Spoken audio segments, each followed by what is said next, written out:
بلندی کے ضامن فرامین رحماں، چلو آؤ پڑھ لیں مضامین قرآن۔ السلام علیکم ورحمۃ اللہ وبرکاتہ، نحمدہ ونصلی ونسلم علی رسولہ الکریم۔ قرآن مجید کا 13واں پارہ سورہ یوسف کے آخری حصے پر سورہ رعد اور سورہ ابراہیم پر مشتمل ہے۔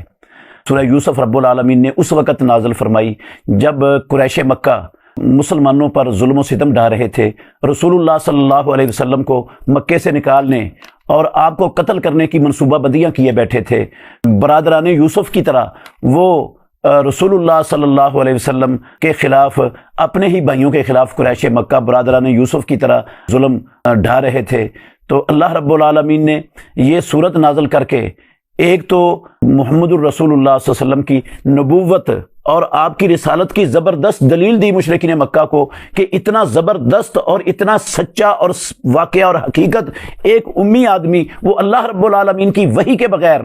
نہیں بیان کر سکتا، جو ہے ہو بھی امی۔ اور اس میں یہ سبق بھی دیا گیا ہے کہ اے محمد الرسول اللہ صلی اللہ علیہ وسلم، ایک دن آنے والا ہے اللہ رب العالمین مکے کو فتح کر کے آپ کو عطا کریں گے، آپ مکے میں غالب آ جائیں گے اور مکے کے مشرکین آپ کو مکے سے نکالنے والے اور قتل کی منصوبہ بندیاں کرنے والے یہ آپ کے سامنے سر جھکا کے کھڑے ہوں گے، اور برادران یوسف کی طرح یہ آپ کے رحم و کرم پر ہوں گے، جس طرح یوسف علیہ الصلوۃ والسلام کے بھائی وہ یوسف علیہ الصلوۃ والسلام کے رحم و کرم پر تھے۔ تو اس میں یہ بھی بتایا گیا ہے، سبق دیا گیا ہے مسلمانوں کو کہ آزمائشیں بندوں پر آتی ہیں اور یہ بلند درجے، بلند رتبے انہی کو ملتے ہیں جب بندہ آزمائشوں سے گزر کر ثابت قدمی اور استقامت کو اختیار کرتا ہے، تو پھر اللہ رب العالمین بلند رتبے اور مقامات عطا فرما دیتے ہیں۔ اور یہ رب العالمین کی سنت ہے، جتنا زیادہ کوئی رب کا مقرب اور محبوب ہوتا ہے اتنی زیادہ آزمائشیں اور امتحانات اس کو دنیا میں ان کا سامنا کرنا پڑتا ہے۔ اس کے بعد سورہ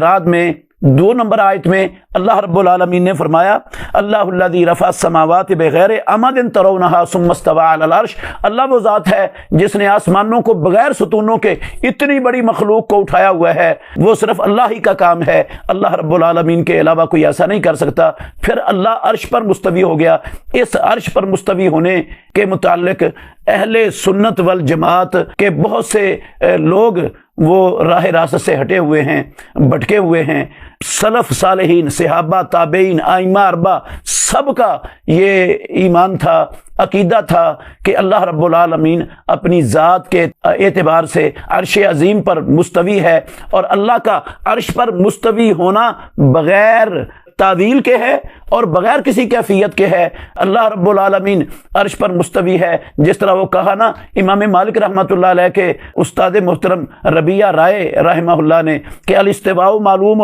والکیف مجہول والایمان بہ واجب والسؤال عنہ بدعۃ۔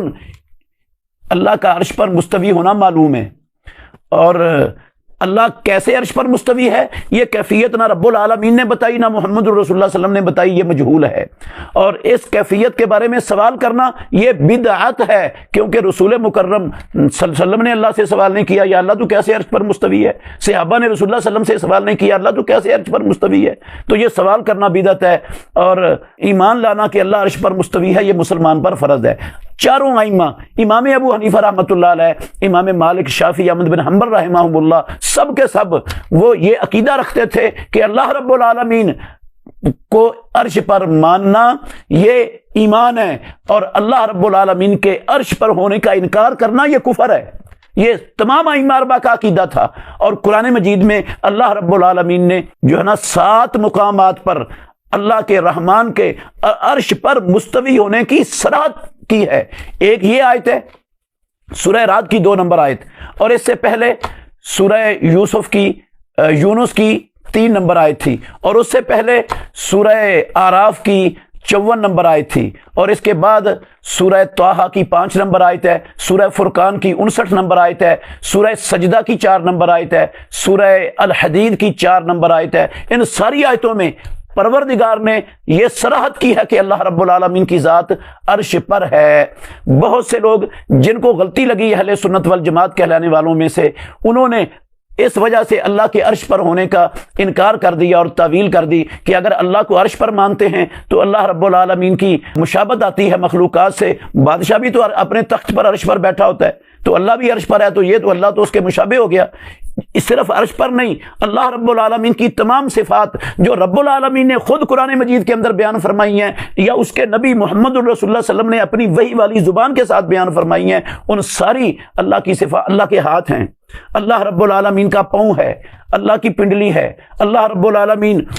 سنتا ہے, اللہ رب العالمین دیکھتا ہے. یہ ساری صفات موجود ہیں. ان ساری صفات کی لوگوں نے تعویل کر ڈالی, ان کو نہیں مانا, جبکہ اہل سنت والجماعت کا عقیدہ ہے کہ جو جن صفات کو اللہ رب العالمین نے اپنے لیے ثابت کیا ہے یا محمد الرسول اللہ صلی اللہ علیہ وسلم نے اللہ کے لیے ثابت کیا ہے, وہ صفات ہم ثابت کرتے ہیں, اور جن کی نفی کی ہے ان کی نفی کرتے ہیں. اور ان صفات پر بغیر تعویل کے, بغیر تکییف کے اور بغیر تشبیہ کے ایمان لاتے ہیں. یہ ساری صفات اللہ رب العالمین کی ہیں, لیکن مخلوقات میں سے کسی کی صفات کے مشابہ نہیں ہیں. ویسے ہی ہیں جیسے رب العالمین کی ذات اور اس کی شان کے لائق ہیں. جس طرح اللہ رب العالمین نے فرمایا لیس کمثلہ شیء وہو السمیع البصیر, اللہ رب العالمین کی مثل کوئی بھی نہیں, اور اللہ سننے والا اور خوب دیکھنے والا ہے. وہ دیکھتا بھی ہے, سنتا بھی ہے, اس کے باوجود وہ مخلوقات کے مشابہ نہیں, اس کی مثل مخلوقات میں کوئی شے ہے ہی نہیں. تو لوگوں نے یہاں سے غلطی لگی کہ مستوی ماننے سے وہ مشابہت لازم آتی ہے, حالانکہ مشابہت لازم ہی نہیں آتی. اسی لیے بہت سے اچھے بھلے مفسرین نے جتنی آیات قرآن مجید میں اللہ رب العالمین کے عرش پر مستوی ہونے کی آئی ہیں ان کی تعویل کر دی اور اس کا معنی کر دیا کہ اللہ کی حکومت اور فرمانروائی ہے. جبکہ اگر یہ تعویل کرتے ہیں حکومت اور فرمانروائی تو مخلوقات کی بھی ہوتی ہے, وہ پھر بھی مشابہت, جس چیز سے بھاگے تھے اس میں پھر پھنس گئے.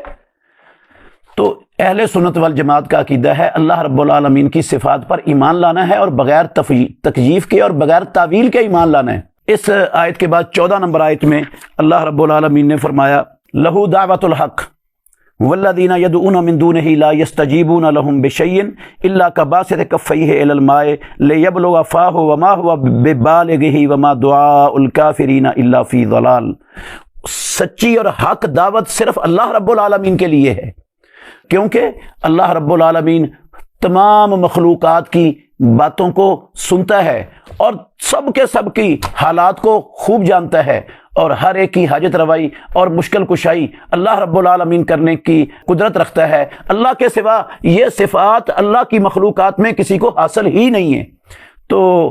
کیونکہ کوئی بھی اللہ کے سوا ایسا نہیں جو ہر وقت, ہر لمحے, ہر زبان, ہر پکار کرنے والے کی پکار کو سن سکتا ہو اور اس کی حالات کو جانتا ہو اور اس کی حاجت روائی اور مشکل کشائی کرنے کی طاقت رکھتا ہو. جو رب نہ ہو, الہ اور معبود نہ ہو, اس کے اندر یہ صفات ہو ہی نہیں سکتی. تو اللہ رب العالمین نے مثال دے کر یہ بات سمجھائی ہے کہ جو اللہ رب العالمین کے سوا کسی کے متعلق یہ سوچ رکھتے ہیں کہ وہ بھی ہماری پکار کو سنتا ہے اور وہ بھی ہمارے حالات سے باخبر ہے اور وہ بھی ہماری حاجت روائی مشکل کشائی کر سکتا ہے, ان کی مثال ایسے ہے جیسے کوئی بندہ پانی کے سامنے ہاتھ پھیلا کے کھڑا ہے اور کہتا ہے پانی میرے منہ میں آ جا. جس طرح پانی کبھی اس کی پکار کو نہیں سن سکتا اور کبھی پانی اس کے حالات کو نہیں جان سکتا اور کبھی اس کے منہ میں نہیں آ سکتا, ایسے ہی ان کا ساری زندگی غیر اللہ سے مدد کی دہائی دیتے رہنا, ان کو پکارتے رہنا حاجت روائی مشکل کشائی کے لیے, یہ بالکل ایسے بیکار ہے جیسے وہ پانی کے اوپر کھڑا ہو کر ہاتھ پھیلا کر پانی کو آوازیں دینے والے کا پکارنا بیکار ہے. اس طرح سب کا بیکار ہے. اور اللہ رب العالمین نے قرآن مجید میں بے شمار مقامات پر کہا جن کو تم اللہ کے سوا پکارتے ہو لا یستطیعون نصرکم ولا انفسهم ینصرون, وہ تمہاری مدد کی طاقت نہیں رکھتے.